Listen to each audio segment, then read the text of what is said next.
किस्मत का रोना रोना छोड़कर आगे बढ़ा जाए और किस्मत बनाई जाए। देखिए, समझा जाए किस्मत है क्या। एक्चुअल में होता क्या है कि लोग ज्यादा पैसा जो कमाते तो लोग कहते हैं इसने पहले जन्म में बहुत अच्छा काम किया होगा। अगर कोई पैसा नहीं कमा पाता है, परेशान है, तो लोग कहते हैं पिछले जन्म में इसने गलत काम किया होगा। अरे भाई, सामने आग जल रही हो, उसमें हाथ डालेंगे तो अगले जन्म में जलेगा, इसी जन्म में उसी वक्त जलेगा ना। और साइंस पढ़ने वाले हम लोग को पता है कि लॉ ऑफ रिलेटिविटी यानी कि किसी भी कर्म का सिद्धांत क्या कहता है, किसी भी काम और उस काम को करने की वजह, ये दोनों मिलकर कर्म का सिद्धांत बनते हैं, कर्म का नियम बनते हैं। यानी कि जो हम काम करेंगे उसका रिजल्ट भी हम ही को मिलेगा, जिस दौर में करेंगे उस दौर में मिलेगा। हम उस बहस में नहीं जाएंगे कि जन्म कितने होते हैं, जन्म होते भी हैं कि नहीं अलग से, या पिछले जन्म का अगले जन्म में कुछ होता है कि नहीं। बात हमारी सिर्फ इतनी है कि हमें अपने वक्त को सही करना है तो कैसे करें।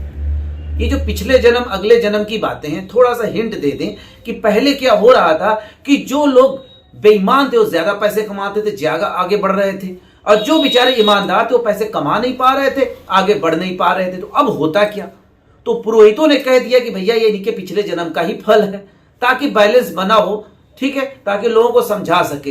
देखिए, जहां पे समझाने में असमर्थ होते हैं वहां पे किस्मत का रोना रो देते, किस्मत की बातों को समझाने लगते हैं। किस्मत क्या है, जहां पर हमारा बस नहीं चलता है वहां हम कह देते हैं कि यह किस्मत ही हमारी ऐसी थी या किस्मत ही हमारी ऐसी है।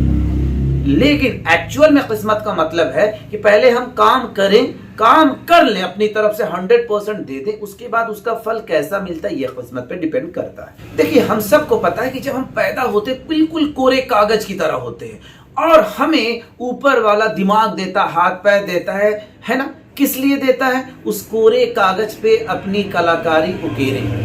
तो अगर हम कोरे कागज की तरह हैं और मरने के पहले तक हमारे पास समय है, क्यों ना हम अपनी कलाकारी करें, अपने हाथों से अपनी किस्मत लिखें। माना कि बहुत कुछ ऊपर वाला निर्धारित करता है, लेकिन ज्यादातर हमारे हाथों में होता है, ज्यादातर हमारे दिमाग की उपज होती है, ज्यादातर हमारी हरकतों का फल होता है। इसलिए किस्मत को रोना रोना छोड़कर कर्म पर ध्यान दें, कर्म के सिद्धांत को समझे, लॉ ऑफ रिलेटिविटी को समझे और काम करके अपनी किस्मत को खुद से बनाएं।